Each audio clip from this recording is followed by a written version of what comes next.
semua sedang menyaksikan program Bener Nggak Sih? Atau bahasa Malukunya, Betul Kaseng? Menguak fakta di balik hoax bersama Beta Diolvia Wirajaya. Khusus hari ini datang dari Maluku untuk mau kasih informasi penting. Nah teman-teman semua, pandemi ini masih berlangsung dan tentunya mulai dari kerabat dekat, saudara ataupun teman-teman kita sendiri sudah banyak kehilangan mulai dari bapak mama, adik kakak ataupun teman terdekat karena terjangkit virus COVID-19. Namun pepatah mengatakan mati satu tumbuh seribu. Jadi banyak sekali hoax yang bertebaran di masyarakat luas yang membuat kita semakin bingung dan juga salah paham. Salah satu informasi yang masih dipercaya banyak orang adalah beredarnya kabar yang menganggap banyak orang meninggal dunia di rumah sakit itu gara-gara divonis COVID-19. Jadi membuat orang-orang ini takut datang ke rumah sakit. Nah sebelum kita percaya kayaknya kita simak dulu ya yang satu ini. Sampai sih mati kena COVID kan bahaya. Enggak usah nyang. Gua tahu kok dulu.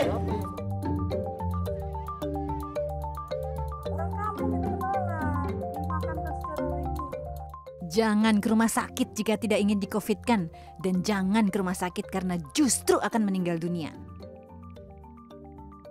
Inilah narasi-narasi yang beredar melalui media sosial hingga aplikasi pesan di tengah masyarakat.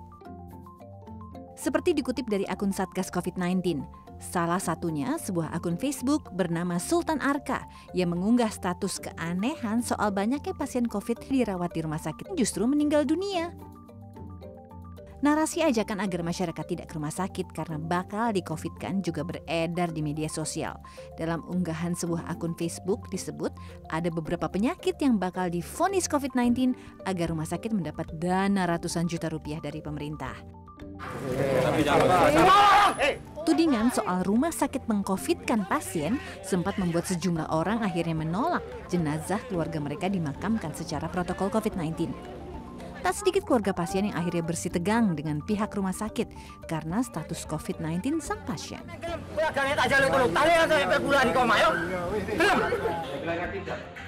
Itu penyakit sudah lama, penyakit sudah ada hampir setengah tahun lebih. Itu sudah operatif, sudah kemo, penyakitnya berkepanjangan. Iya. Jangan memperpanjangkan dengan isu-isu yang nggak jelas. Ini kan sudah kritis. Ya. Awalnya datang kan sudah di sini, tapi di klinik Al-Hana. Ya. Pada saat di klinik Al-Hana, di rapid, ya, itu reaktif. Bisa terjadi seperti ini. Narasi rumah sakit meng-COVID-kan pasien mereka dan bahayanya dirawat di rumah sakit saat pandemi membuat tidak sedikit masyarakat mengurungkan niat berobat ke fasilitas kesehatan. Lalu, benarkah informasi ini? Gara-gara informasi yang tidak bisa dipertanggungjawabkan ini, tidak sedikit warga yang terinfeksi COVID-19 memilih untuk tetap berada di rumah saja ketimbang harus ke rumah sakit. Padahal kondisinya itu tidak memungkinkan untuk dirawat di rumah. Misalnya nih, memiliki penyakit bawaan berat seperti mengidap diabetes, penyakit jantung, asma, dan juga lain sebagainya. Nah, kita sendiri ini harus tahu kapan kondisi pasien COVID yang harus segera mendapatkan perawatan di rumah sakit. Sebab banyak pasien COVID-19 yang sudah sampai di rumah sakit dalam kondisi buruk dan akhirnya tidak tertolong lagi. Perhimpunan Rumah Sakit Indonesia Persi menanggapi narasi rumah sakit meng-COVID-kan pasien yang beredar di tengah masyarakat. Menjawab tudingan rumah sakit mencari dana dengan meng-COVID-kan pasien mereka, Lia Gardenia Partakusuma Sekjen Persi mengungkapkan banyak tahapan ketat dan dokumen yang harus dilengkapi untuk mengklaim seorang pasien menderita COVID-19. Sehingga tidak mudah memasukkan status seorang menjadi pasien COVID-19. Nah, sekali lagi saya sampaikan bahwa ada aturan yang kuat sekali, ada aturan yang ketat sekali kapan pasien itu ditentukan atau didiagnosa sebagai COVID. Sementara itu, narasi untuk sementara tidak berobat atau memeriksakan diri ke fasilitas kesehatan karena justru mengancam nyawa bertolak belakang dengan fakta yang ada. Dari data komunitas lapor COVID-19 dari Juni hingga 21 Juli, sebanyak 2.313 warga yang melakukan isolasi mandiri atau tidak dirawat di rumah sakit meninggal dunia. Resiko kematian saat isolasi mandiri semakin besar jika penderita pasien COVID-19 bergejala berat. Ketakutan warga untuk berobat ke rumah sakit justru sebaliknya membawa petaka bagi para pasien. Selain beresiko kematian, penderita COVID-19 yang enggan melakukan isolasi terpusat di rumah sakit juga beresiko menularkan orang-orang terdekat mereka. Sehingga kita bisa memastikan memisahkan orang-orang yang kena COVID-19 dari keluarganya, sehingga klaster-klaster keluarga itu bisa kita kurangi. Juga kita ingin menghindari orang yang bisa meninggal karena saturasi oksigen sudah turun dan mengalami pemburukan dan baru dibawa ke rumah sakit, sehingga berpotensi menimbulkan kematian karena keterlambatan mendapatkan penanganan. Pasien COVID-19 yang memiliki riwayat komorbid berat dan saturasi oksigen di bawah 90% harus segera mendapatkan perawatan di rumah sakit. Pemerintah melakukan segala upaya untuk mengevakuasi pasien bergejala sedang hingga berat yang mengalami perburukan kondisi. Hanya pasien COVID-19 yang tanpa gejala dan bergejala ringan boleh melakukan isolasi mandiri di rumah. Itu pun harus pengetahuan Satgas COVID setempat dan pengawasan tenaga kesehatan. Nah, semoga jelas ya sekarang tidak ke rumah sakit karena takut meninggal gara-gara COVID itu tidak benar alias hoax. Selama pandemi ini ada satu bumbu dapur yang tiba-tiba tenar belakangan ini, terutama untuk pasien yang terjangkit COVID-19. Nah, Delvi ini penasaran ya, kenapa ini bisa tenar dan bumbu dapur apa ini? Langsung saja ya, ini dia bawang putih.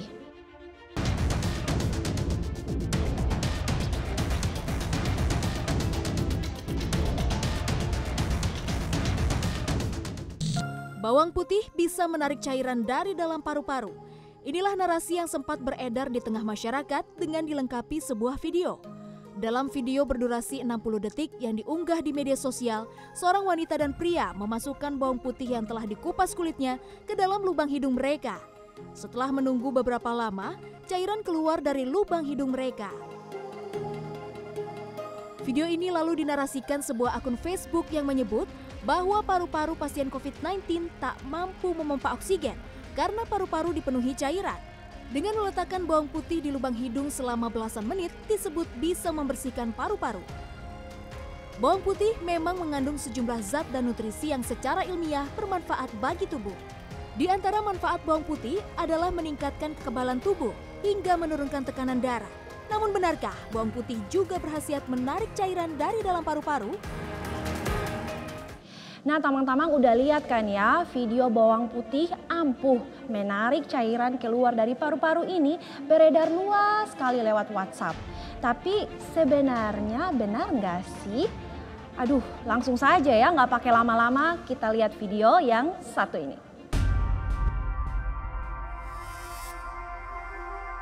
Video yang memperlihatkan cairan keluar dari hidung setelah memasukkan bawang putih beberapa menit dengan narasi cairan paru-paru keluar sempat membuat sebagian masyarakat percaya lalu membagikannya ke media sosial dan aplikasi pesan. Bawang putih yang memang mempunyai kandungan yang dipercaya berkhasiat untuk sejumlah penyakit tak jarang dikaitkan dengan pengobatan COVID-19. Namun belakangan informasi ini menyesatkan.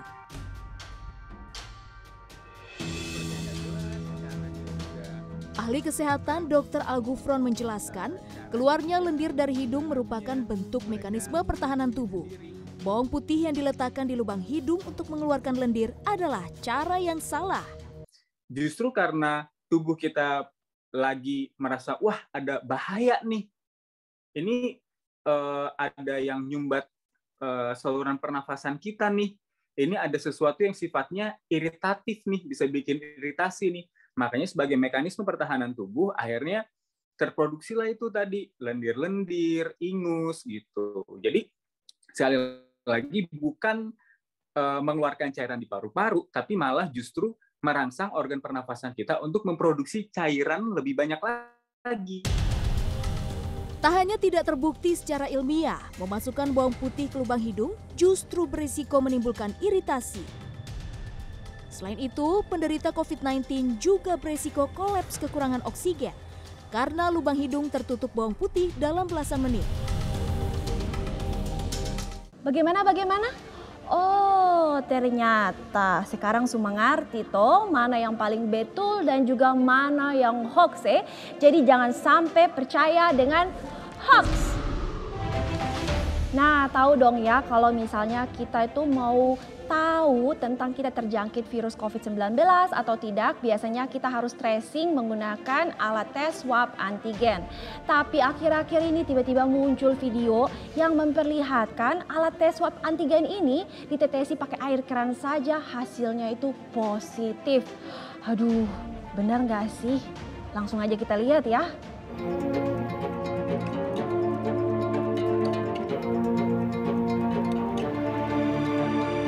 Swab antigen saat ini menjadi salah satu alat tes COVID-19 yang dianjurkan pemerintah.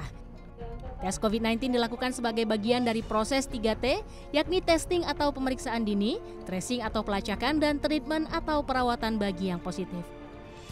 Alat COVID ini pakai air keran hasilnya positif. Belum lama ini, sebuah video uji coba alat swab antigen dengan air keran viral di media sosial dan aplikasi pesan. Dalam video terlihat, 2 orang menggunakan pakaian satuan pengamanan atau satpam mengambil air keran di dalam botol lalu menuangkannya di alat tes swab antigen. Setelah menunggu beberapa lama, alat tes swab antigen menunjukkan hasil positif. Video ini kemudian dinarasikan berbeda-beda oleh sejumlah akun media sosial. Ada yang menarasikan selama ini status COVID-19 seseorang adalah rekayasa untuk perdagangan obat-obatan. Sebelumnya, masyarakat juga sempat dibuat heboh dengan hasil positif COVID-19 pada alat rapid test terhadap sambal cireng dan buah pepaya.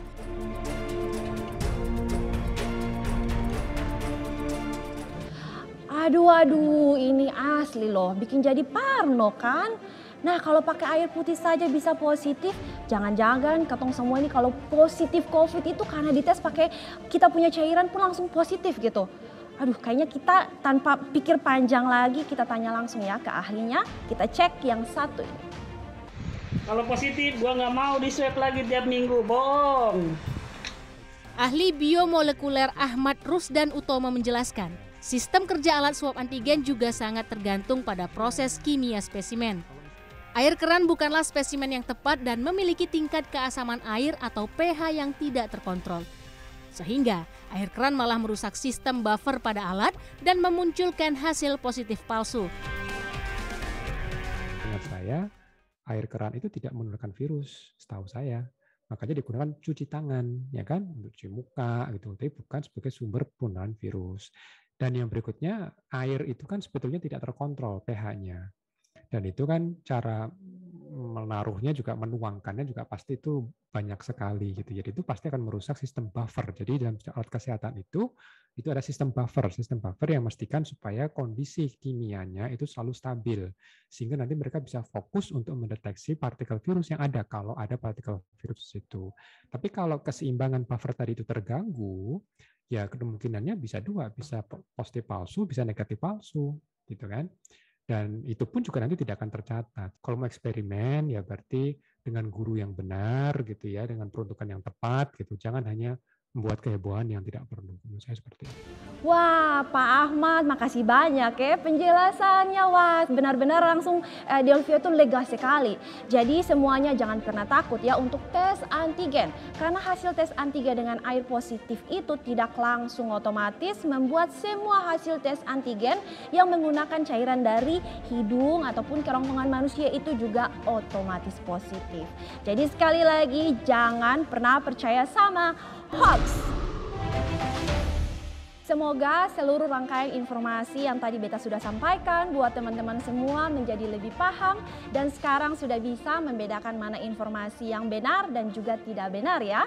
Sampai jumpa lagi di Bener Nggak Sih atau Batul Kaseng, menguak fakta di balik hoax lainnya.